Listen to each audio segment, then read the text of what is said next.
Let's put some finishing touches onto our hoodie construction here by adding some top stitching. In your object browser, toggle to the top stitching panel and add a new stitch. Rename it double needle. Add another stitch and name that overlock.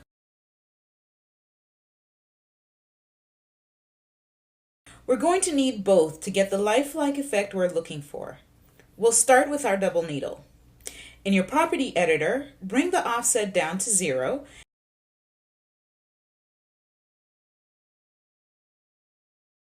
and change the stitch count to 2. Select Use Same Specification and Use Same Material for your stitch lines. I'll also change the thread color to our default gray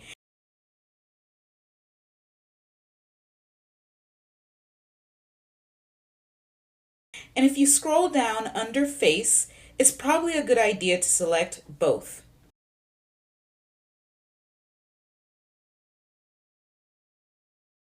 To save us a little bit of time, I've gone in and created a few internal lines for precise placement of where our stitch lines should be. Let's grab our top stitching tool and test one out. Not what I was expecting. The stitches are a little close together, so let's adjust our settings in the property editor. I'll start by selecting the number 2, and you'll need to find distance from stitch. Change that from NA in the drop-down to 1/4 inch. Let's zoom in here and see how this comes together. Still not loving this placement, so I'm going to grab my Edit Top Stitch tool, select my line, and in the Property Editor, select Placement, Flip. The direction is right now, but it shouldn't be sitting at the edge of the seam. So the last thing we'll do is reselect our double needle stitch in the Object Browser and change the distance from 1/4 to 3/16 of an inch. It's a weird number, but it works. Now, we're ready to add our top stitching, so grab your top stitching tool and have at it. Just select each of our internal lines here, and once you've completed the front pocket, feel free to move over to the hood.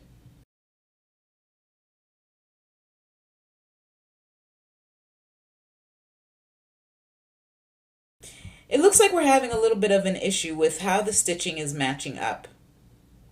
Grab your Edit Top Stitching tool and select the line on either side.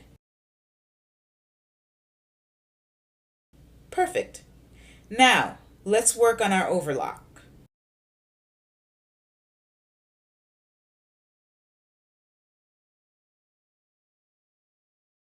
Select it in the Object Browser and in the Property Editor,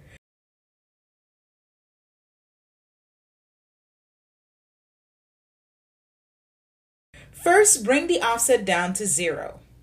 Then, change the shape to overlock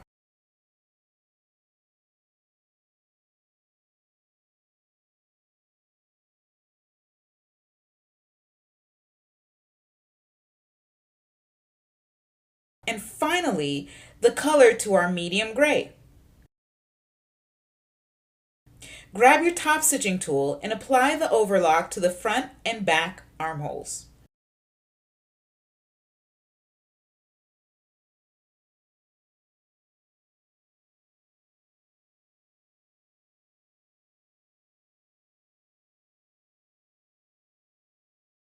For me, that's all the top stitching we will need, so let's start working on changing our colors. To do that, we'll have to toggle back to our fabric panel in the Object Browser. Let's start with our main fabric, the fleece terry. Let's find our color swatch and open up our palette. That's a little bright, so let's dial it back a little using our sliders.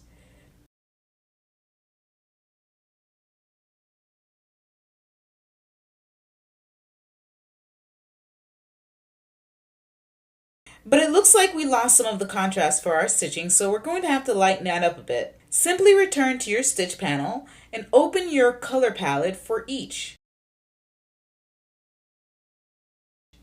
Choose a lighter shade of gray and we are back in business.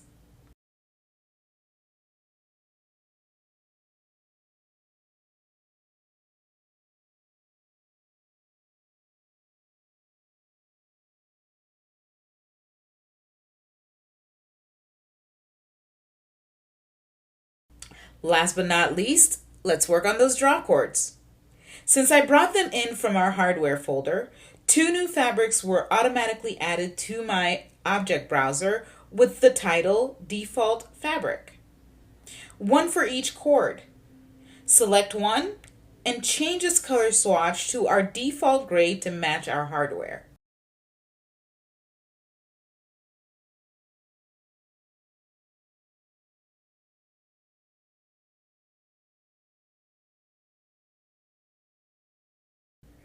Then, in the 3D window, select one of the cord ends. It will pull up its own property editor, and there you can change the color just as before.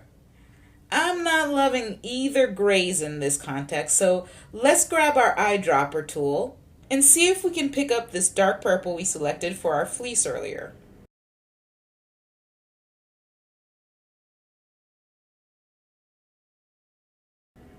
Okay, that works. Let's try it on the other side.